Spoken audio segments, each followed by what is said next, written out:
இன்னைக்கு September 2 so இன்னும் 3 நாள்ல கோட் படம் வந்துட்டு தியேட்டர்ஸ்ல ரிலீஸ் ஆக போகுது. இப்போதைக்கு புக்கிங் வந்துட்டு ஒரு சில தியேட்டர்ஸ் ஓப்பன் பண்ண ஆரம்பிச்சுட்டாங்க. ஓப்பன் பண்ண உடனேயே பயங்கரமான புக்கிங்கிறது ஸ்டார்ட் ஆயிடுச்சு. அண்ட் இந்த படத்துக்கு ஒரு மேசிவான ஓப்பனிங் இருக்குன்னு சொல்லிட்டு நினைக்கிறேன். அண்ட் மற்ற மெயின் டிஸ்ட்ரிக்ட்ல இருக்கிற தியேட்டர்ஸ் ஓனர்ஸ் கூட அதான் சொல்றாங்க. ரொம்ப பயங்கரமான ஓப்பனிங் இருக்க போகுதுங்கிறது தெரியுது. பயங்கரமா ஹிட் அடிக்க போகுதுங்கிறது தெரியுது. ஸோ இந்த ஒரு நிலைமையில இப்போதைக்கு இந்த வீடியோ நம்ம என்ன பார்க்க போறோம் அப்படின்னு சொல்லிட்டு பார்த்தீங்கன்னா, கோட் பத்தி நிறைய இன்ட்ரெஸ்டிங் ஃபேக்ட்ஸ் தான் பார்க்க போறோம். So hi cinephiles, welcome to mister smart Siddharth. இந்த வீடியோவில் நம்ம பார்க்க போகிறது இன்ட்ரெஸ்டிங் ஃபேக்ட்ஸ் அபவுட் கோட்.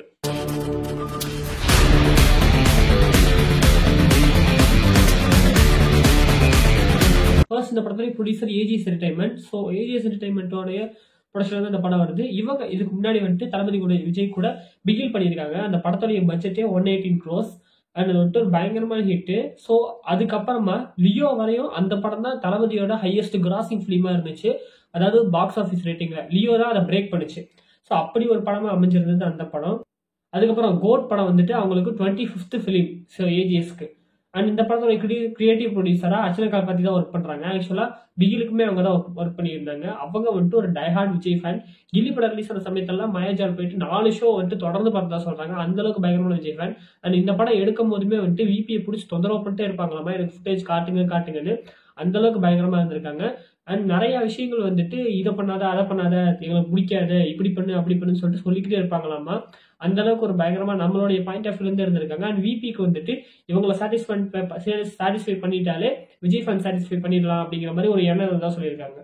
அந்த படத்தை டைரக்ட் பண்றது ஆப்வியஸா வெங்கட் பிரபு. அவர் இதுக்கு முன்னாடி வந்துட்டு சிவகாசி படத்துல வந்துட்டு தளபதியோட சிஸ்டருடைய ஹஸ்பண்டா நடிச்சிருப்பாங்க. ஸோ அதுக்கப்புறமா வந்துட்டு நிறைய மங்காத்தா படம் வந்தப்பயே வந்துட்டு அஜித் சார் சொன்னதா சொல்லியிருக்காங்க. அதாவது நீ விஜய் வச்சு ஒரு படம் வந்து உனக்கு உன்னுடைய பல்ஸுக்கு வந்துட்டு நல்லா மேட்ச் ஆகும், ஒரு கமர்ஷியலா நீ எடுப்ப அப்படிங்கிற மாதிரி சொல்லும்போது அப்ப இருந்தே நம்ம வெங்கட் பிரபு வந்துட்டு விஜய் சார் வச்சு ஒரு படம் பண்ணணும்னு சொல்லிட்டு பிளான் பண்ணி தான் இருக்காரு.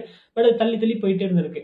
வேலாயுதம் பட சமயத்துல வந்துட்டு அஜித் சாரும் வெங்கட் பிரபு சாரும் விஜய் சாரோட கேரவனுக்கு போய் மீட் பண்ணிருக்காங்க விஜய் சாரை. அண்ட் அந்த சமயத்துல உங்க 2 பேர்த்தையும் வச்சு நான் ஒரு படம் பண்ணணும் அப்படின்னு சொல்லி வெங்கட் பிரபு சார் சொல்லும் போது வந்துட்டு விஜய் சாரும் சரி அஜித் சாரும் சரி நான் தான் வில்லனா பண்ணுவேன்னு சொல்லிட்டு ஆளுக்கால் சொன்னாங்களாமா. ஸோ அப்படி வந்துட்டு அவங்களுக்குள்ள அந்த பாண்டிங் இருந்திருக்கு அப்ப இருந்தே. இப்ப வரையுமே இதாக தான் இருந்திருக்கு.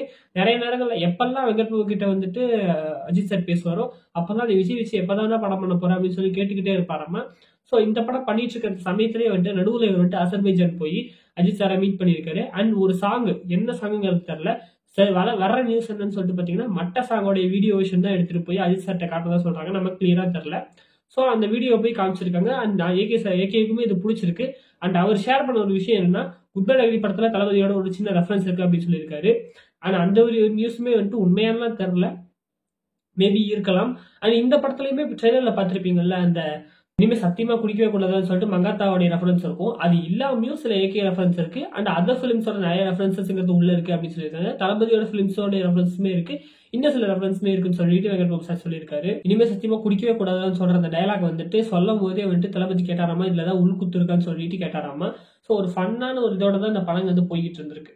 இந்த படத்தை வந்துட்டு வாரிசு டைம்ல ஒரு ஐடியாவா வந்துட்டு தளபதி விஜய் கிட்ட நம்ம வெங்கட் பிரபு சொல்லியிருக்காரு. அப்போதைக்கு தளபதி வந்துட்டு சரி இது டெவலப் பண்ணிட்டு வா அப்படின்னு சொல்லியிருக்காரு. ஸோ அந்த சமயத்தில் நம்ம வெங்கட் பிரபு வந்துட்டு கஸ்டடி படத்தோட ஷூட்டிங் போயிட்டு இருந்திருக்கு. ஸோ கஸ்டடி படத்தோட ஷூட்டிங் கம்ப்ளீட் ஆனதுக்கு அப்புறமா டெவலப் பண்ணியிருக்காரு.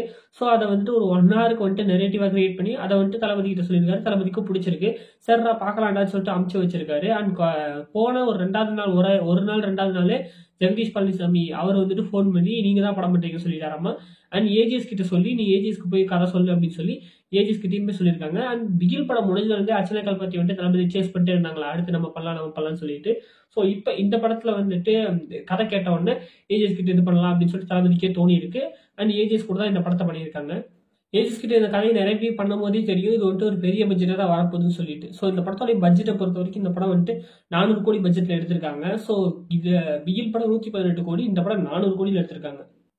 அண்ட் ஸ்கிரிப்ட் நெரேட்டிவா பார்க்கும்போது ஃபர்ஸ்ட் ஐடியாவா சொல்லும் போதும் சரி, அந்த 1 hour சொல்லும் போதுமே சரி, தளபதி வந்துட்டு அப்படியே சைலண்டா தான் கேட்டாராமா. அதுக்கப்புறம் ஒரு ஃபுல் நெரேட்டிவா ஸ்கிரீன் பிளே ரேட்டிங்கா எழுதிட்டு வந்ததுக்கு அப்புறமா ஃபர்ஸ்ட் ஹாஃப் சொல்லும் போது தளபதி விழுந்து சிரிச்சதா வெங்கட் பிரபு சொல்லியிருக்காரு. அண்ட் அது இல்லாம ஏஜிஎஸ் உடைய அகோரம் சார் அவர்கிட்ட சொல்லும் போதுமே அவருமே ரொம்ப என்ஜாய் பண்ணி பார்த்ததா சொல்லியிருக்காரு. ஸோ என்ஜாய் பண்ணிக்கிறதா சொல்லியிருக்காரு. ஸோ அப்பவே அவருக்கு தெரிஞ்சிருக்கு இது வந்துட்டு எல்லா ஆடியன்ஸையும் கவர் பண்ற மாதிரி ஒரு கதை தான். ஸோ அகோரம் சாருக்குமே பிடிச்சிருக்கு. அண்ட் அர்ச்சனாவுக்குமே பிடிச்சிருக்கு, அர்ச்சனா கல்பதி மேம்க்குமே பிடிச்சிருக்கு, தளபதிக்கும் பிடிச்சிருக்கு. வேற ஜென்ரேஷன் இந்த ஏஜ் கிராஃப்டர் இருக்கிறவங்க எல்லாத்துக்குமே பிடிச்சிருக்கும் போது கண்டிப்பா நான் படம் நல்லா இருக்கும்னு சொல்லிட்டு அங்கிருந்து அவருக்கு ஒரு கான்ஃபிடென்ட் வந்திருக்கு. அண்ட் விபிக்கும் சரி ஏஜிஎஸ்க்கும் சரி இது ரொம்ப கம்மி டைம் தான் இருந்து இந்த படத்தை முடிக்கிறதுக்கு. ஏன்னா இந்த வருஷம் 2024 எண்டுக்குள்ள இந்த படத்தை முடிச்சாகணும். ஸோ இந்த படத்தை அனௌன்ஸ் பண்ணது 2023 மேல தளபதி 68 அப்படின்னு சொல்லிட்டு அனௌன்ஸ் பண்ணாங்க. ஸோ அதுக்கப்புறமா லியோடைய அந்த ப்ரொமோஷன்ஸ் அது இதுன்னு சொல்லிட்டு போய்கிட்டு இருந்துச்சு. ஸோ அக்டோபர்ல லியோ ரிலீஸ் ஆனிச்சு. இந்த படத்தோட டைட்டில் அனௌன்ஸ்மெண்ட் வந்து டிசம்பர்ல பண்ணிருக்காங்க, 2023 டிசம்பர்ல. அதுக்கப்புறமா தான் ஷூட்டிங் ஸ்டார்ட் பண்ணிருக்காங்க. ஸோ பல இடங்கள்ல இந்த படத்துக்கான ஷூட்டிங்கிறது போயிருக்கு.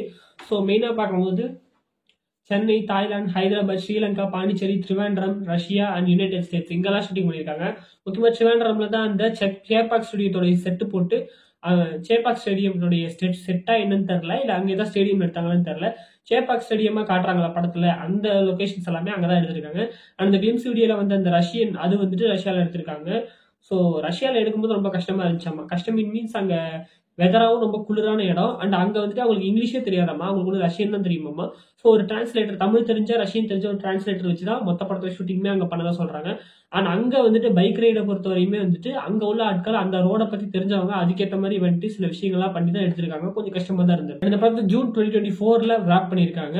அண்ட் முக்கியமான சீன்ஸ் எல்லாம் முதல்ல எடுத்துட்டாங்க இந்த படத்துல. முக்கியமான scene means VFX scenes, Vijayakanth சாரோடைய சீன்ஸ் எல்லாமே முன்னாடி எடுத்துட்டாங்க. அது எல்லாமே ஆல்ரெடி விஎஃப்எக்ஸ்க்கு போய் டிஏஜிங்லாம் இது பண்ணி தளபதியோட சேர்ந்து டிஏஜிங் ஒர்க் எல்லாம் முடிஞ்சு அப்புறமா தான் மெயின் ஷூட்டிங் வந்திருக்காங்க. இந்த படத்தோட ஸ்டார்டிங் ஃபர்ஸ்டே வந்துட்டு சாங் தான் எடுத்திருக்காங்க, விசில் போட சாங்க்கு அப்புறமா தான் அடுத்தது ஷூட்டிங் நடந்திருக்கு. இந்த படத்துக்கு மியூசிக் வந்துட்டு நம்ம யுவன் தான் பண்றாரு. So obviously Venkat Prabhu and Yuvan combo. இந்த படம் ஸ்டார்ட் ஆன உடனே தளபதி சொன்னது என்னன்னா, உனக்கும் இவனுக்கும் ஒரு காம்போ இருக்கு, நீங்க 2 பேர் தான் பண்ணணும், வேற எந்த மியூசிக் டேரக்டரும் மாறியாத, நீங்களே பண்ணுங்கன்னு சொல்லிட்டு சொன்னதா சொல்லியிருக்காரு. சினிமாட்டோகிராஃபர் வந்துட்டு சித்தார்த்தா நூனி. இவர் இதுக்கு முன்னாடி வந்துட்டு வெந்து தணிந்ததுக்காக கேப்டன் மாதிரி படங்களுக்கெல்லாம் சினிமாட்டோகிராஃபரா இருந்திருக்காரு. எடிட்டர் வந்துட்டு வெங்கட்ராஜன். இவரு இதுக்கு முன்னாடி கஸ்டடி, விருமன், புலிக்குத்தி பண்ணி இந்த படத்துக்கெல்லாம் எடிட் பண்ணியிருக்காரு. இந்த படத்தோட ட்ரெய்லரே பாத்தீங்கன்னா பெருசா ஸ்டோரி பண்ணாத அளவுக்கு எடிட் பண்ணியிருக்காரு. ரொம்பவே கஷ்டம்னு சொல்லி வெங்கட் பிரபு சார் சரி, அர்ச்சனா பத்தி மேம் சொல்லியிருக்காங்க. இந்த படத்துக்கு வந்துட்டு ட்ரெய்லர் கட் பண்ணது வந்துட்டு ரொம்ப கஷ்டமான ஒரு விஷயம், எதையுமே ரிவீல் பண்ணாம கரெக்டா பண்ணியிருக்காரு, எடிட்டருக்கு பாராட்டுகள்னு சொல்லி 2 பேருமே சொல்லியிருக்காங்க. இந்த படத்தோட கேஸ்ட பொறுத்த வரைக்கும் ஒரு பெரிய பட்டாளமே இருக்கு. ஸோ அப்படியே ஒவ்வொன்றும் சொல்றேன். ஃபர்ஸ்ட் வந்துட்டு தளபதி இந்த படத்துல வந்துட்டு 2 ரோல் பிளே பண்றாரு. ஸோ ஒன்னு வந்துட்டு காந்திங்கிற கேரக்டர், இன்னொன்னு வந்துட்டு பையன் கேரக்டர். ஸோ பையன் கேரக்டரை பொறுத்தவரையும் ஒரு இன்டர்வியூல பிரேம்ஜி கிட்ட வந்துட்டு பையன் கேரக்டர் வந்துட்டு என்ன பேரு அப்படின்னு சொல்லிட்டு கேட்கும் போது வந்துட்டு இல்ல நான் சொல்லக்கூடாதுன்னு சொன்னோன்னா ஃபர்ஸ்ட் லெட்டர் மட்டும் சொல்லுங்கன்னு சொன்னோன்னே ஜே அப்படின்னு சொல்லியிருந்தாரு. ஸோ அதை வச்சு சில பேர் என்ன கெஸ் பண்ணியிருக்காங்கன்னா ஜீவனா இருக்கலாம் அப்படின்னு சொல்லி கெஸ் பண்ணியிருக்காங்க. அண்ட் சில ஆர்டிகல்ஸ்லயுமே ஜீவன் தான் பேருன்னு சொல்லிட்டு அபிஷியலாவே அவங்க போட்டிருக்காங்க போது உள்ள இருந்தா நியூஸ் எடுத்துட்டாங்களா என்னன்னு தெரியல. பட் இப்போதைக்கு ஜீவன் தான் பையனுடைய பேரு அப்படிங்கிற மாதிரி சொல்றாங்க. அது என்னங்கிறது கிளியரா தெரியல. அண்ட் சைல்டுஹுட் அந்த இன்னொரு விஜய் காட்டுறாங்கல்ல, அவர் வந்துட்டு குளோனிங் விஜயா இல்ல ஜீவனுடைய யங்கர் வெர்ஷனா அப்படின்னு சொல்லிட்டு ஒரு டவுட் இருக்கு. சில பேர் என்ன சொல்றாங்கன்னா அந்த பையன் கேரக்டரோட யங்கர் வெர்ஷன் தான் அந்த ரொம்பவும் சின்ன வயசா இருக்கிற அந்த விஜய் அப்படின்னு சொல்றாங்க. சில பேர் குளோனிங்னு சொல்றாங்க. சில பேர் வயிற்றுல இன்னொரு குழந்தை இருக்கு, அந்த குழந்தை வந்துட்டு 3வது பையன் அவர் தான் அப்படிங்கிற மாதிரி சொல்றாங்க. அது என்ன நம்ம கிளியரா தெரியல. பட் அந்த கேரக்டர் நடிச்சவர் வந்துட்டு அகில் அப்படின்னு ஒருத்தர் தான் நடிச்சிருக்காரு. அவர் நடிக்க வச்சுட்டு விஜய் சாரோட இந்த ஃபேஸ் எக்ஸ்பிரஷன்ஸ் கேப்சர் பண்ணிருப்பாங்கல்ல, நல்லாவே யூஸ் பண்ணி அதை வச்சு மேட்ச் பண்ணிருக்காங்க. அது வந்து நம்ம பிரசாந்த் சார் நடிச்சிருக்காரு, பிரபுதேவா சார் நடிச்சிருக்காரு, அஜ்மல் அமீன் நடிச்சிருக்காங்க, மோகன் சார் வந்துட்டு வில்லனா பிளே பண்ணியிருக்காரு, ஜெயராம் சார் நடிச்சிருக்காங்க, ஸ்னேகா மேம் நடிச்சிருக்காங்க. அவங்க இந்த படத்துல வந்துட்டு காந்திக்கு ஒய்ஃபான வராங்க. அண்ட் ஒரு சில கேஸ்டோடைய கேஸ்டிங் அவங்க என்ன கேரக்டர் பண்றாங்கிறது தெரிஞ்சிருக்கு, ஒரு சில பேருக்கு தெரியல. ஸோ அதுக்கப்புறம் பார்த்தீங்கன்னா லைலா அவங்க வந்துட்டு ஒரு டாக்டரா வராங்க இந்த படத்துல. ஸோ கம்மியான பொசிஷன் தான் வராங்க அப்படிங்கிற மாதிரி வெங்கட் பிரபு சாரே சொல்லியிருக்காரு. அண்ட் மீனாட்சி சௌத்ரி வந்துட்டு யங்கர் விஜய்க்கு பேரா பண்றாங்க. இவங்களுடைய கேரக்டர் நேம் வந்துட்டு ஸ்ரீநிதி அப்படின்னு சொல்றாங்க, படம் பார்த்து தெரிஞ்சுக்கலாம் என்னன்னு சொல்லிட்டு. அண்ட் வைவு வந்துட்டு யங்கர் விஜயோடைய ஃப்ரெண்டா வராரு போல இருக்கு. அந்த ஜீவன் சொல்றாங்க அந்த கேரக்டரோட ஃப்ரெண்டா வர மாதிரி சொல்லியிருக்காங்க. அண்ட் ஓல்டர் விஜய் இருக்காருல்ல, அவரு கூட பைக் ரைடு ஒரு சீன் இருக்கு அப்படிங்கிற மாதிரி வைபவே சொல்லியிருக்காரு, பைக்ல போற மாதிரி இருக்குன்னு சொல்லிட்டு. அந்த சீன் எடுக்கும்போது ஃபர்ஸ்ட் வந்துட்டு வைபவ் பைக் ஓட்டும் போது தளபதி விட்டு பின்னாடி உட்கார்ற மாதிரி தான் எடுத்திருக்காங்க. அதுக்கப்புறம் அதான் வந்துட்டு ஸ்டார்டிங் எடுக்கப்பட்டிருக்கு. அதுக்கப்புறமா வெங்கட் பிரபு சார் என்னமோ யோசிச்சுட்டு நீ இறங்குன்னு சொல்லிட்டு விஜய் சார் உட்கார வச்சு பின்னாடி வைபவ் உட்கார வச்சுட்டாங்களாமா. தளபதி 2 செகண்ட் யோசிச்சுட்டு ஓ நீ அப்படி வரியா, மங்காத்தால வந்துட்டு அப்படி உட்கார வச்சுட்டு வைபவ் வந்துட்டு தலை பின்னாடி உட்கார வச்சுட்டு இப்ப என் பின்னாடி உட்கார வைக்கிறக்கு வரியா, ரைட் அப்படின்னு சொல்லி சொன்னாராமா. ஸோ அதெல்லாம் ரொம்ப ஃபன்னா இருந்திருக்கு ஷூட்டிங். ஆனா அது தொடர்ந்து வந்துட்டு யோகி பாபு சார் இருக்காரு, அவருமே ரொம்ப கம்மியான பொசிஷன் தான் வராராமா. பட் அந்த செகண்ட் ஹாஃப்ல தான் அவர் வராரு. வர இடம் பயங்கர ஃபன்னா இருக்கும் அப்படிங்கிற மாதிரி வெங்கட் பிரபு சார் சொல்லியிருக்காரு. எந்த ஒரு வகையிலுமே யோகி பாபு சாரோடைய கேரக்டர் வேஸ்ட் பண்ணாம சூப்பரா வந்திருக்கிறதா சொல்லியிருக்காங்க, சூப்பரா நடிச்சிருக்கிறதா சொல்லியிருக்காரு. அண்ட் பிரேம்ஜி சார் வந்துட்டு இந்த படத்துல ஸ்னேகாவோட தம்பியா வராங்களாமா. ஸோ அவர் என்ன சொல்லியிருக்காருன்னா, நான் வந்துட்டு ஓல்டர் விஜய் வந்துட்டு மாமான்னு கூப்பிடுவேன் அண்ட் யங்கர் விஜய் என்ன மாமான்னு கூப்பிடுவாரு, நான் தாய் மாமனா இருப்பேன் அப்படிங்கிற மாதிரி சொல்லியிருக்காரு. ஸோ ரொம்ப நல்லா இருக்கும் போல இருக்கு. 2 கேரக்டர்ஸ் கூடயுமே அவருக்கு வந்துட்டு இன்ட்ராக்ஷன் இருக்கிற மாதிரி சொல்லியிருக்காங்க. ஸோ ட்ரெய்லர் பார்க்கும்போது அந்த ஸ்டேடியத்தில் ஓடிட்டு இருக்கிறப்ப ஸ்டேடியத்தில் வேலை பார்க்குற ஒரு ஆளா இருக்குமோ அப்படின்னு சொல்லிட்டு நினைச்சா, ரொம்ப சின்ன கேரக்டர்னு சொல்லிட்டு நான் நினைச்சிருந்தேன். பட் கொஞ்சம் பெரிய கேரக்டராகவே கொடுத்துருக்காரு நம்ம வெங்கட் பிரபு. அது வந்து யுகேந்திரன் யாருன்னு கேட்டீங்கன்னா, பகவதி படத்துல ஒரு ஆள் வந்துட்டு வெட்டுறதுக்கு வருவார்ல தளபதியை, அப்புறம் வந்துட்டு டே மச்சான் நீ அது சொல்லிட்டு சாப்பிட உட்காருவார்ல, அவர் தான் யுகேந்திரன். இவர் ரியல் லைஃப்லயுமே தளபதி கூட ரொம்ப க்ளோஸ், ரொம்ப ஃப்ரெண்ட்ஸ். ஸோ நிறைய படங்கள்ல வந்துட்டு ஒன்னா நடிச்சிருக்காங்க. திருப்பாச்சி படத்துல கூட அந்த ஒரு போலீஸா வருவாரு, எனக்கு சென்னையில ஒரு ஃப்ரெண்ட் இருக்கான்னு சொன்னோம் பாத்தீங்களா, அந்த வெங்காயம் இவன் தான் அப்படின்னு சொல்லிட்டு சொல்லுவார்ல, அவர் தான். ஸோ இவருமே இந்த படத்துல இருக்காரு. மேபி இவர் வந்துட்டு ஒரு வில்லன் ரோலா இருக்கலாம் அப்படிங்கிற மாதிரி சொல்றாங்க. இவர் ஒரு சிங்கரும் கூட நினைக்கிறேன், எனக்கு கிளியரா தெரியல. அது வந்து பார்வதி நாயர்ங்கிற ஆக்டர், அப்புறம் விடிவி கணேஷ் இருக்காரு, அதுக்கப்புறம் அரவிந்த் ஆகாஷ்ங்கிற actor, Ajay Raj, Komal Sharma, Abhiyukta Manikandan, Anjana Kirthi, Dileepan and Ganja Karuppu sir இருக்காரு, T Siva, Irfan Saini, YG Mahendran sir, இவங்க எல்லாருமே இந்த படத்துல இருக்காங்க. கிட்டத்தட்ட 26 பேர் நான் சொல்லியிருக்கேன்னு சொல்றேன். தளபதி இன்க்ளூடட், மெயின் கேஸ்ட் இன்க்ளூடட் 26 பேர். இது போகவும் நிறைய பேர் இருக்காங்க. பட் சில பேர் எல்லாமே ரிவீல் பண்ணாம வச்சிருக்காங்களாமா. சில முக்கியமான ரோல்ஸ் வந்துட்டு ரிவீல் பண்ணாம வச்சிருக்காங்களாம். அதெல்லாம் முக்கியமான பிளாட் பாயிண்ட்ஸா இருக்கிற மாதிரி, கனெக்ட் பண்ற மாதிரி கேரக்டர்ஸா இருக்கலாம், கேமியோஸா கூட இருக்கலாம். வெயிட் பண்ணி பார்க்கலாம். அது போக வைஜி மகேந்திரன் சார் நீங்க ட்ரெயிலர் பார்த்திருப்பீங்க. அவர் தான் வந்துட்டு இந்த லயன் இஸ் ஆல்வேஸ் லயன் அப்படின்லாம் சொல்லுவாரு. அண்ட் அதை தொடர்ந்து விஜயகாந்த் சாருமே இந்த படத்துல இருக்காரு. அவர் வந்துட்டு ஏஐ மூலியமா கிரியேட் பண்ணிருக்காங்க. ஆக்சுவலா மூவி டீம் என்ன பிளான் பண்ணியிருந்தாங்கன்னா, விஜயகாந்த் சாரை வந்துட்டு ஏஐ மூலியமா கிரியேட் பண்ணி சீன்ஸ் எடுத்துட்டு அதை கொண்டு போய் விஜயகாந்த் சார் கிட்டே சர்ப்ரைஸா காட்டணுங்கிறதா பிளானா இருந்திருக்கு. பட் அன்பார்ச்சுனேட்லி அவர் தவறிட்டதுனால ரொம்ப இதாயிடுச்சு. பட் அவங்க ஒய்ஃப் வந்துட்டு இந்த சீன்ஸ் எல்லாம் பார்த்துட்டு அவங்க வந்துட்டு வாழ்த்து சொன்னதா சொல்லியிருக்காங்க. இது போக ரூமர்டு கேஸ்ட், சில பேர் இந்த படத்துல இருக்க போறாங்க, கேமியோ பண்ண போறாங்கன்னு சொல்லிட்டு ஒரு சில ரூமர்ஸ் வந்துச்சு. அந்த வகையில வந்துட்டு த்ரிஷா மேம் இந்த மட்டை சாங்ல வந்துட்டு கேமியோ பண்ணிருக்க வாய்ப்பு இருக்குன்னு சொல்லிட்டு ஒரு ரூமர் இருக்கு. இன்னமும் இது வந்துட்டு கிளியரா தெரியல. ஏன்னா முன்னாடி என்ன சொன்னாங்கன்னா, கங்கை அமரன் சார் ஒரு பாட்டு எழுதியிருக்காரு, அந்த பாட்டுல தான் கேமியோ பேரன்ஸ் த்ரிஷா பண்ணியிருக்காங்கன்னு சொன்னாங்க. பட் ஸ்பார்க் சாங் தான் கங்கை அமரன் சார் எழுதின பாட்டு. அந்த பாட்டுல வந்துட்டு அந்த பாட்டு வந்துட்டு யங்கர் விஜய்க்கு மீனாட்சி சௌத்ரிக்கு தான் இருக்கு. அந்த மட்ட சாங்ல ஒரு சில லிரிக்ஸ் எல்லாம் வரும்போது அதுல ஃபீமேலை பத்தி பாடுற மாதிரி இருக்கு. அதுலதான் த்ரிஷா வராங்கன்னு சொல்லிட்டு சில பேர் சொல்றாங்க. வெயிட் பண்ணி பார்க்கலாம். அண்ட் எஸ்கே கேமியோ இருக்குங்கிற மாதிரி சொல்லிட்டு இருந்தாங்க. அது முன்னாடி நம்பகத்தன்மை இல்லை அப்படின்னாலுமே இப்போ ஒரு நம்பகத்தன்மைங்கிறது வந்திருக்கு. ஏன்னா இந்த கோட் படத்தை ஏதாவது சினிமாட்டிக் யூனிவர்ஸா மாத்த போறீங்களா, முன்னாடி ப்ரீவியஸா வந்த பிலிம்ஸ் ஏதாவது கனெக்ட் பண்ண போறீங்களா விபி கிட்ட கேட்டதுக்கு, அப்படிலாம் கனெக்ட் பண்றதுக்கு வாய்ப்பே இல்லை. இது ஒரு ஸ்டாண்ட் அலோன் பிலிம் தான். ஏன்னா இதுல இருந்து ஸ்பின் ஆஃப் எடுக்கலாம் அப்படின்னு சொல்லியிருக்காரு. ஸ்பின் ஆஃப் மீன்ஸ் இதுல உள்ள ஒரு பர்டிகுலர் கேரக்டருக்கு ஒரு செப்பரேட் ஸ்டோரி கிரியேட் பண்றது. ஸோ அந்த வகையில வந்துட்டு பிரேம்ஜி சார் ஒரு இன்டர்வியூல என்ன சொல்லியிருந்தாருன்னா, படம் முடிஞ்சு பிளாப்பர்ஸ்க்கு அப்புறமா உங்களுக்கு சர்ப்ரைஸ் இருக்கு, ஒரு ட்விஸ்ட் இருக்குன்னு சொல்லியிருந்தாரு. அந்த ட்விஸ்ட் என்னவா இருக்குன்னு சொல்லிட்டு யோசிக்கும் போது மேபி எஸ்கேனா கேமியோவா இருக்குமோ அப்படின்னு சொல்லிட்டு இப்ப சில பேர் சொல்றாங்க. அங்க இருந்து செகண்டா இந்த கோட் யூனிவர்ஸ்குள்ள இருந்து செப்பரேட்டா இன்னொரு ஒரு ஸ்டோரிங்கிறது எஸ்கேனாவுக்கு கிரியேட் பண்ணப்படலாம்னு சொல்றாங்க. ஏன்னா ரீசெண்டா வெங்கட் பிரபு சார் வந்துட்டு எஸ்கேனாவை மீட் பண்ணி ஸ்டோரி சொல்லியிருந்தாரு. அண்ட் அவங்க தான் அடுத்த படம் பண்ண போறதா நியூஸ்மே வந்துருந்துச்சு. அண்ட் சில இன்டர்வியூஸ்லயுமே விபிஏ சொல்லியிருக்காரு, நான் நெக்ஸ்ட் வந்துட்டு எஸ்கேனா கூட தான் படம் பண்ண போறேன், எஸ்கே கூட தான் படம் பண்ண போறேன் அப்படின்னு சொல்லியிருக்கும் போது மேபி வாய்ப்பு இருக்கும்னு சொல்லிட்டு தோணுது. அப்படி இருந்தால் ஒருவேளை இந்த படத்துல வந்துட்டு ஒரு லீடு கொடுக்கலாம், இதுதான் ஒரு கேரக்டர், இந்த கேரக்டரோட டெஃபினிஷன் இதுதான் சொல்லிட்டு இந்த படத்தோட எண்டிங்ல ஒரு லீட் கொடுத்து அங்கிருந்து ஒரு ஸ்பின் ஆஃப் ஸ்டோரியா அமைக்கலாம். அப்படி இல்லைன்னா வேற ஏதாவது ஒரு ட்விஸ்டா கூட இருக்கலாம். அந்த எண்டிங் ட்விஸ்ட்ங்கிறது மேபி மாநாடு மாதிரி வந்துட்டு அந்த எண்டிங் ட்விஸ்ட் இருக்கலாம். அதாவது சும்மா ஃபன்னுக்காக வச்ச ஒரு ட்விஸ்டா இருக்கலாம். அது நம்ம வெயிட் பண்ணி பார்க்கலாம்.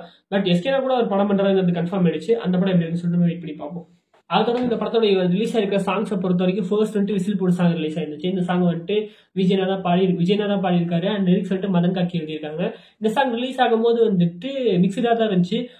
கொஞ்சம் 50% பாசிட்டிவ் ரிவ்யூஸ், 50% நெகட்டிவ் ரிவ்யூஸ் இருந்துச்சு. நான் ரெடி அளவுக்கு இல்லைன்னு தான் சொல்லிட்டு இருந்தாங்க. அண்ட் ரெண்டாவது ரிலீஸ் ஆன சாங் வந்துட்டு சின்ன சின்ன கண்கள். இந்த பாட்டை வந்துட்டு விஜய் சாரும் பவதாரணியும் பாடியிருக்காங்க. அண்ட் பவதாரணி வந்துட்டு ஏஐ மூலியமா கிரியேட் பண்ணியிருக்காங்க. இந்த பாட்டுக்கான லிரிக்ஸை வந்துட்டு கபிலன் வைரமுத்து எழுதியிருக்காரு. அண்ட் இந்த பாட்டை பொறுத்தவரையும் வந்துட்டு படம் ஸ்டார்ட் ஆகும் போதே வந்துட்டு பவதாரணி கிட்ட நம்ம விபி சொன்னதா சொல்லியிருக்காரு, நீ இந்த படத்துல கண்டிப்பா ஒரு பாட்டு பாடுற அப்படிங்கிற மாதிரி சொல்லியிருக்காரு. அவங்களுமே வந்துட்டு நான் இல்லாம எப்படி நீ என்னை பாட வைக்கலாம் சண்டை போடுவேங்கிற மாதிரிலாம் சொல்லியிருக்காங்க. பட் அன்பார்ச்சுனேட்லி வந்துட்டு இந்த சாங்கான பிளான் நடந்துகிட்டு இருக்கும்போது அவங்க உடம்பு சரியில்லாம இருந்திருக்காங்க. அண்ட் அன்பார்ச்சுனேட்லி அவங்களுமே தவறிட்டாங்க. ஸோ அதனால என்ன பண்ணுறதுன்னு யோசிக்கும் போது விபியோட மைண்ட்ல டக்குனு ஃபிளாஷ் ஆனது, ஏஐ வச்சு கிரியேட் பண்ண முடியுமா அப்படின்னு ஒரு டவுட் இருந்திருக்கு. இது இவன் சார்ட்ட பேசினப்ப அவருக்குமே வந்துட்டு இது ஒரு நல்ல ஐடியாவா இருக்கு, நம்ம ஒரு ட்ரிபியூட்டா கொடுக்கலாம் அப்படின்னு சொல்லி பிளான் பண்ணியிருக்காங்க. அண்ட் ஏஆர் ரஹ்மான் சாரோடைய டீம் தான் பண்ணி கொடுத்துருக்காங்க இந்த ஏஐ கிரியேஷனை. ஸோ அண்ட் இதை கேட்டதுக்கு அப்புறமா இந்த பவதாரணியோட அவங்களோட வாய்ஸை வந்துட்டு ஏஐ மூலியமா கிரியேட் பண்றதா தளபதி கேட்டதுக்கு அப்புறமா தளபதி கிட்ட நீங்க பாடுறீங்களான்னு நான் கண்டிப்பா பாடித்தரேன் அப்படிங்கிற மாதிரி தளபதி சொல்லியிருக்காரு. அண்ட் இந்த சாங்கை கேட்டுட்டு விபியோட ஃபேமிலியில எல்லாருமே வந்துட்டு எமோஷனல் ஆயிட்டா தான் சொன்னாங்க. அண்ட் தளபதி பாடி இருக்கிறது இன்னும் கொஞ்சம் ஒரு ஸ்பெஷலான ஒரு விஷயம் அப்படிங்கிற மாதிரி சொல்லியிருக்காங்க. அதுக்கப்புறம் ஸ்பார்க் இந்த சாங் வந்துட்டு யுவன் அண்ட் ரிஷா பாலு பாடியிருக்காங்க. ரிஷா பாலுவோட வாய்ஸ் இந்த சாங்ல ரொம்ப சூப்பரா இருந்துச்சு. அண்ட் கங்கை அமரன் சார் தான் அந்த பாட்டை வந்து லிரிக்ஸ் எழுதியிருக்காரு. அண்ட் நாளைக்கு சாங் வந்துட்டு ஷூட் பண்ண போறாங்கன்னா நைட்டு ஃபோன் பண்ணி அப்பா நாளைக்குள்ள லிரிக்ஸ் வேணும் அப்படின்னு சொல்லிட்டு விபி சார் சொன்னாராமா. ஓவர் நைட்ல எழுதுன லிரிக்ஸ் தான் இந்த லிரிக்ஸ் ஆமா. இதை கேட்டுட்டு இதை பார்த்துட்டு விஜய் சார் சொன்னாராமா, எப்பா என்னப்பா ஓவர் நைட்ல இவ்வளவு சூப்பரா எழுதியிருக்காரு, பயங்கரமான ஆளுதான்ப்பா அப்படின்னு விஜய் சொன்னதா சொல்லியிருக்காரு விபி. அண்ட் இந்த சாங் வந்துட்டு லைட்டா ஒரு சில நெகட்டிவ்ஸ் ரிவ்யூஸுமே வாங்குச்சு. ஸோ அதுக்கு விஜய் சார் என்ன சொல்லியிருக்காருன்னா, மேபி அந்த ஏஐ கிரியேஷன்ல பண்ணீங்கல்ல அது கொஞ்சம் சொதப்பிருச்சுல நீங்க பண்ணது, நான் தான் முன்னாடியே சொன்னேன்ல நீங்க கொஞ்சம் இது பண்ணிட்டீங்க, அதனால மேபி அவங்க சாங் பிடிக்கலன்னு சொல்றாங்க போல இருக்கு. மற்றபடி சாங் எனக்கு பிடிச்சிருக்கு, படமாவும் நல்லா தான் இருக்கும் அப்படிங்கிற மாதிரி தளபதி சொல்லியிருக்காரு. ஆக்சுவலா கொஞ்சம் சில இது அப்படிதான் இருந்தது. ஏன்னா விஜய் சார் முன்னாடி சொன்னது என்னன்னா, ரொம்பவும் என்ன மாதிரியே வச்சுக்கோங்க, ரொம்பவும் ஒரு மாதிரி மாத்திடாதீங்க என் மூஞ்சியை, ஏன்னா அவங்க கண்டுபிடிச்சிருவாங்க உங்களுக்கு பிடிக்காது அப்படிங்கிற மாதிரி தளபதி சொல்லியிருக்காரு. பட் விபியை வந்துட்டு கொஞ்சம் டிஃப்ரெண்டா பண்ணலாமே சொல்லி ட்ரை பண்ணி தான் அது சொதப்பிருச்சு. அண்ட் அதை அக்செப்ட் பண்ணிக்கிட்டு அவங்க இதை மாத்திருக்காங்க. எந்த ஒரு வகையிலுமே முட்டு கொடுக்காம ஆமா தப்பு தான் அப்படின்னு சொல்லிட்டு அதை மாத்தி இன்னும் கொஞ்சம் ஸ்பெஷலா வந்துட்டு எஃபோர்ட் போட்டு 2 நாள் ட்ரெய்லர் லேட்டா ரிலீஸ் ஆனாலும் பரவாயில்லன்னு சொல்லிட்டு அந்த ஏஐ கிரியேஷனை சூப்பரா பண்ணியிருக்காங்க. அண்ட் இப்ப ரீசெண்டா சில ப்ரோமோஸ் ரிலீஸ் ஆயிட்டு இருக்கு. இந்த செப்டம்பர் 5 முதல் அப்படின்னு சொல்லிட்டு டிவியில வரும்ல, அந்த ப்ரோமோஸ்ல இன்னமும் கூட ஏஐ கிரியேஷனுங்கிறது சூப்பரா பண்ணியிருக்காங்க. அதாவது டிஏஜிங்க சொல்றேன், இன்னமும் கூட நல்லா இருக்கு. ஸோ படத்துல எப்படி இருக்குன்னு சொல்லிட்டு வெயிட் பண்ணி பார்க்கலாம். பயங்கரமா இருக்குன்னு சொல்றீங்கன்னா பார்ப்போம். அதுக்கப்புறம் மட்டை இந்த சாங் வந்துட்டு யுவன் பண்ணியிருக்காரு. அண்ட் நிறைய பேர் வந்துட்டு பேக்ரவுண்ட் கோரஸ் பாடியிருக்காங்க, நிறைய சிங்கர்ஸ். இந்த பாட்டை வந்துட்டு விவேக் எழுதியிருக்காரு. இது போகவும் இன்னும் 2 to 3 ஒரு 2-3 சாங் இருக்கலாம்னு சொல்லிட்டு நினைக்கிறேன். அதுல ஒரு சாங் வந்துட்டு தளபதியோட ஒரு பழைய பாட்டை வந்துட்டு ரீமிக்ஸ் பண்ணியிருக்கிறதா சொல்லியிருக்காங்க. விபி என்ன சொல்லியிருக்காருன்னா, நீங்க மறந்துருக்க சான்ஸ் இருக்கு, அந்த சாங்கை மறந்துருக்க மாட்டீங்க, பட் ரொம்ப பெரிய இப்போ வரையும் ட்ரெண்ட்ல உள்ள சாங் இல்லைங்கிற மாதிரி சொல்லியிருக்காரு. மேபி நம்ம கொஞ்சம் மறந்த சில சாங் ஏதாவது ஒரு சாங் வந்துட்டு இருக்கலாம்னு சொல்லிட்டு நினைக்கிறேன். இந்த பூஜாவா சாங்லாம் கொஞ்சம் அண்டர் ரேட்டட் தான், அது மாதிரி ஏதாவது ஒரு சாங்னு சொல்லிட்டு நினைக்கிறேன். அதை ரீமிக்ஸ் பண்ணியிருக்காங்களாமா. அது போக தீம் ட்ராக் அந்த தளபதி இஸ் அ கோட் இந்த ட்ரெய்லர்ல ஒரு தீம் ஒன்று இருக்கும்ல, நம்ம பிரேம்ஜி தான் பாடியிருப்பாரு, அந்த ஒரு தீம் ட்ராக் ஒன்று இருக்கு. அது போக விசில் போடு சாங்கோடைய ரீமிக்ஸ் வெர்ஷன் வந்துட்டு படத்தோடைய லாஸ்ட்ல பிளேஸ் செய்வாங்க, பிளாப்பர்ஸோட இந்த பேக்ரவுண்ட்ல வரும் அப்படிங்கிற மாதிரி சொல்லியிருக்காங்க. வழக்கமாக பிரேம்ஜி வந்துட்டு எல்லா படங்களையும் பண்றதுதான், ஒரு சாங் எடுத்து அதை ரீமிக்ஸ் பண்ணுவாரு பிரேம்ஜி, அதை வந்துட்டு படத்தோட எண்ணில் போடுவாங்க. அந்த வகையில இந்த சாங் வந்துட்டு இருக்குன்னு சொல்லிட்டு நினைக்கிறேன். அண்ட் இது இல்லாம இளையராஜா சாரோடைய ஒரு சாங்கை வந்துட்டு யூஸ் பண்ணியிருக்காங்க சொல்லியிருக்காங்க. ஆக்சுவலா அதை யூஸ் பண்ணியிருக்காங்களா இல்ல ரீமிக்ஸ் பண்ணியிருக்காங்களான்னு சொல்லிட்டு தெரியல. அது என்னன்னு சொல்லிட்டு நம்ம வெயிட் பண்ணி பார்க்கலாம், யூஸா இல்ல ரீமிக்ஸான்னு சொல்லிட்டு. ஆனா என்ஓசிஸ் எதுவுமே சென்சார் கட்டில் சப்மிட் பண்ண மாதிரி தெரியல. மேபி அவங்களுக்குள்ள ஒரே ஃபேமிலி அப்படிங்கறதுனால மேபி அதை வந்துட்டு இது பண்ணிட்டாங்க போல இருக்கு. அதை வெயிட் பண்ணி பார்க்கலாம். அது தொடர்ந்து அர்ச்சனாக்கள் பத்தி இந்த படத்தை பத்தி என்ன சொல்லியிருக்காங்கன்னா, நாங்க இந்த படத்துக்கு வந்துட்டு கொஞ்சம் லோ ஹைப்பே மெயின்டைன் பண்ணலாம்னு சொல்லிட்டு தான் நினைச்சோம், ரொம்ப பெரிய ஹைப் நாங்க வேணும்னே கிரியேட் பண்ணவே இல்லை. இந்த படம் வந்துட்டு மொத்தமா ஒரு 6 hours ஃபுட்டேஜா இருந்துச்சு, அதை நாங்கள் ட்ரிம் பண்ணி தான் 3 hours 3 minutes கொண்டு வந்திருக்கோம். அந்த 3 minutes பிளாப்பர்ஸ், அந்த பிளாப்பர்ஸ் நீங்க கண்டிப்பா என்ஜாய் பண்ணுவீங்க அப்படிங்கிற மாதிரி சொல்லியிருக்காங்க. வெங்கட் பிரபு என்ன சொல்லியிருக்காருன்னா, அந்த பிளாப்பர்ஸ் தான் ரொம்ப பயங்கரமா இருக்க போது, ரொம்ப ஃபன்னியா இருக்க போது, தளபதியை நீங்க வந்துட்டு ரொம்ப ஜாலியா பார்க்க போறீங்க, ரொம்ப சூப்பரா இருக்கும், அந்த பிளாப்பர்ஸ் மட்டுமே ஒரு தனி படம் மாதிரி உங்களுக்கு சூப்பரா இருக்கும் அப்படின்னு சொல்லியிருக்காரு. அண்ட் அவர் சொன்ன விஷயம் என்னன்னா, லாஸ்ட் ஹாஃப் அன் ஹவர் படத்தோட லாஸ்ட் ஹாஃப் அன் ஹவர் ஒரு தனி படமாவே ஃபீல் ஆகும் அப்படின்னு சொல்லியிருக்காரு. அண்ட் இந்த படத்தை வந்துட்டு ஒரு 6 hours ஃபுட்டேஜா வந்துட்டு எந்த ஒரு சீனையும் வெட்டி வீசாம எல்லா சீனையும் ட்ரிம் பண்ணி சுருக்கியிருக்காங்க. எதையுமே இந்த போர்ஷனே தேவையில்லைன்னு சொல்லி வெட்டி வீசல, எல்லா சீனுமே தேவை, அதை முடிஞ்ச அளவுக்கு ட்ரிம் பண்ணி கொண்டு வந்திருக்கனால நீங்க படத்துல ஒரு செகண்ட் மொபைல் எடுத்து பார்த்தாலும் கூட உங்களுக்கு ஏதோ ஒன்று மிஸ் ஆயிடும். ஏன்னா அது எல்லாமே ஒவ்வொரு சீனும் இன்டர்லூட் கனெக்ட் ஆகி ஒரு மாதிரி கனெக்ட் ஒரு சங்கிலி மாதிரி இருக்கு. கொஞ்சம் மிஸ் ஆனாலும் மொத்தமா உங்களுக்கு வந்துட்டு ஒண்ணுமே புரியாது. நீங்க கரெக்டா அந்த படத்தை பார்க்கணும்னு சொல்லியிருக்காங்க. ரொம்ப ரேசியா இருக்கும், ரொம்ப ஸ்பீடா இருக்கும்னு சொல்லியிருக்காங்க. பிரேம்ஜியும் சொன்னது விஷயம் என்னன்னா, இது மாதிரி நான் வந்துட்டு ஒரு கமர்ஷியல் ஃபிலிம் இது வரைக்கும் பண்ணதே கிடையாது. நான் வந்துட்டு நிறைய படங்கள் பண்ணியிருக்கலாம், அது எல்லாமே ரொம்ப ஜான்ரா ஸ்பெசிஃபிக்கா தான் இருக்கும், அந்த ஜானருக்குள்ளேயே தான் அந்த ஸ்கிரீன் பிளே எல்லாமே இருக்கும், முழுக்க எல்லா ஏஜ் கேட்டகரிஸும் பாக்குற மாதிரி ஒரு கமர்ஷியல் ஃபிலிம் பண்ணதில்லைன்னு சொல்லியிருக்காரு. ஆக்சுவலா அது உண்மைதான். நான் வந்துட்டு விபியோட எல்லா படங்களும் பார்த்ததில்ல. சென்னை 28 எடுத்துக்கிட்டீங்கன்னா அது அந்த கல்லி கிரிக்கெட் அந்த 90s கிட்ஸுக்கு வந்துட்டு ஏற்ற மாதிரி ஒரு படமா இருக்கும். அந்த ரீயூனியன் படமே அதே மாதிரி தான். மற்றபடி மற்ற ஆடியன்ஸுக்கு கொஞ்சம் இதாக தான் இருக்கும். மங்காத்தா படமே வந்துட்டு அந்த கேம் அந்த ஒரு த்ரில்லருக்குள்ள இருக்கிறவங்களுக்கு அது பிடிக்கும், கொஞ்சம் ஃபேமிலி ஆடியன்ஸுக்கு அது கொஞ்சம் அவைவான படமா தான் இருக்கும். அண்ட் மாநாடுமே சைஃபை விரும்புறவங்களுக்கு பிடிக்கும், சில பேருக்கு அது வந்துட்டு படம் வந்துட்டு பிடிக்கல. பிடிக்கல மீன்ஸ் அவங்களுக்கு பிடிச்சிருக்கு, பட் அவங்க அதை என்ஜாய் பண்ணலன்னு சொல்லலாம். அவங்களுக்கு இந்த படத்தை வந்துட்டு ரொம்ப என்ஜாய் பண்ணி மாதிரி பார்க்கல. சைஃபை ஃபிலிம்ஸ் பார்க்கறவங்களும் அவங்களுக்கு வந்துட்டு இந்த படம் ரொம்பவும் பிடிச்சிருந்துச்சு, ரொம்ப என்ஜாய் பண்ணாங்க. ஸோ இந்த மாதிரி ஜானருக்குள்ளேயே இருக்கும்போது இந்த படம் எடுத்துக்கிட்டிங்கன்னா எல்லா விதமான ஆடியன்ஸுக்குமே அது வந்துட்டு பிடிக்கும், ரொம்ப கமர்ஷியலாக இருக்கும் அப்படிங்கிற மாதிரி விபி சொல்லியிருக்காரு. அண்ட் நீங்கள் ட்ரெய்லரில் பார்த்த ஏகே ரெஃபரன்ஸ் இல்லாமல் இன்னும் சில ஏகே ரெஃபரன்ஸுமே இருக்குது, இன்னும் அதர் வேற சில ரெஃபரன்ஸுமே இருக்குது. அதாவது தளபதியோட ப்ரீவியஸ் ஃபிலிம்ஸ் இன்னும் சில ரெஃபரன்ஸ் கூட இருக்கு, நிறைய ஈஸ்டெக்ஸ் இருக்கும் அப்படிங்கிற மாதிரி சொல்லியிருக்காங்க. இது தளபதி ஃபேன்ஸுக்கும் ஒரு ட்ரீட்டா இருக்கும், ஒரு செலிப்ரேஷனா இருக்கும், ஏகே ஃபேன்ஸுக்கும் இருக்கும், சினிமா ஃபேன்ஸுக்குமே இருக்கும் அப்படின்னு சொல்லியிருக்காரு. எல்லா விதமான ஆடியன்ஸுக்குமே இந்த படம் வந்துட்டு ரொம்பவே பிடிக்கும், எல்லாருக்குமே இது வந்துட்டு ரொம்ப செலிப்ரேஷனா இருக்கும்னு சொல்லியிருக்காரு. அண்ட் பிரேம்ஜி சொன்ன விஷயம் என்னன்னா, இந்த படத்தோட இன்ட்ரோ, இன்டர்மிஷன், கிளைமேக்ஸ் இது மூணுமே வந்துட்டு நீங்க தெரிச்சிருவீங்க, அந்த அளவுக்கு சூப்பரா இருக்கும், ரொம்ப மேசிவா இருக்கும்னு சொல்லியிருக்காங்க. வேற லெவல்ல ஒரு படம் அப்படின்னு சொல்லியிருக்காங்க. அண்ட் அவர் வந்துட்டு இன்ட்ரோவை பத்தி பேசும்போது எனக்கு வெறியேறுது அப்படிலாம் சொல்லிட்டு இருந்தாரு. பயங்கரமான சூப்பரான எலமெண்ட்ஸ் எல்லாம் இந்த படத்துல இருக்கு அப்படிங்கிற மாதிரி சொல்லியிருக்காரு. வைபவ் சொன்ன விஷயம் என்னன்னா, இந்த படத்தை நான் வந்துட்டு பார்த்துட்டு எக்ஸலண்ட் இன்டெலெக்சுவலுக்கு மேல ஏதாவது ஒரு வேர்டு இருக்கான்னு சொல்லி யோசிச்சுட்டு இருந்தேன். என்னுடைய வெளிநாட்டுல உள்ள என்னுடைய ஃப்ரெண்ட்ஸுக்கெல்லாம் கூப்பிட்டு, மச்சான் இந்த எக்ஸலண்ட் இன்டெலெக்சுவலுக்கு மேல ஏதாவது ஒரு வேர்டு இருக்கான்னு சொல்லுங்கடா அப்படின்னு சொல்லி நிறைய ரிசர்ச் பண்ணி கண்டுபிடிச்ச வேர்டு தான் சூப்பரா மென்டல் அப்படின்னு சொல்லியிருக்காரு. ஸோ சூப்பரா மென்டலுங்கிறது இதோடவும் பயங்கரம் அப்படிங்கிற மாதிரி சொல்லியிருக்காரு. இப்படி ஒரு வேர்டு தான் இந்த வெங்கட் பிரபு சாருக்கு நான் கொடுக்குற ஒரு பேரா இருக்கும், அப்படி ஒரு படம் பண்ணியிருக்காருன்னு சொல்லியிருக்காரு. அண்டு அவர் இந்த வைபவ் சார் தான் சொன்னது, அந்த பைக் சீன், அந்த பைக்ல வந்துட்டு முன்னாடி உட்கார வச்சது, அதெல்லாம் அவர் தான் சொன்னாரு. ஆப்வியஸ்லி வந்துட்டு எல்லாருமே ரொம்ப ஹைப் ஏற்றிட்டு தான் இருக்காங்க. பிரேம்ஜி சார் நிறைய ஸ்பாயிலர்ஸ் இந்த படத்தை பத்தி கொடுத்துருக்காரு, பட் நான் அதை பெருசா இந்த வீடியோவில் நான் கவர் பண்ணல, மேக்ஸிமம் கொஞ்சம் தான் நான் கவர் பண்ணியிருக்கேன். ஸோ ஸ்டோரி ப்ரெடிக்ஷன் பார்க்கும்போது எனக்கு இன்னுமே ஸ்டோரி ப்ரெடிக்ஷனுங்கிறது தெரில.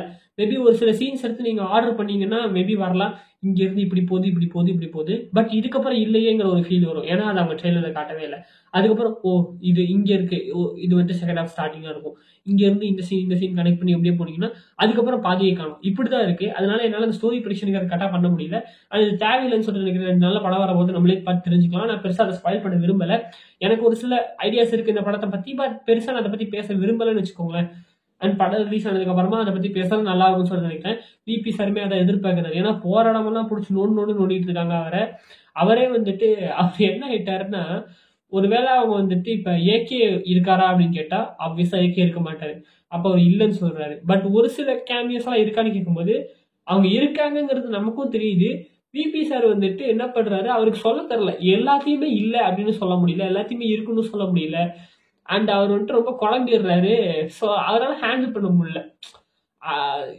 எனக்கு எதுக்காக இன்டர்வியூஸ் எல்லாமே இந்த அளவுக்கு நோன்றாங்கன்னு சொல்லிட்டு எனக்கு தெரியல. எனக்கு கொஞ்சம் எரிச்சலாக தான் இருக்கு அவங்க பண்றது. விடுங்க, அவங்களோட வேலை, அதனால பண்றாங்க. ஓகே, ஸோ இந்த படத்துக்கு நீங்க எவ்வளவு ஹைப்பா இருக்கீங்கன்னு சொல்லிட்டு கமெண்ட்ல சொல்லுங்க.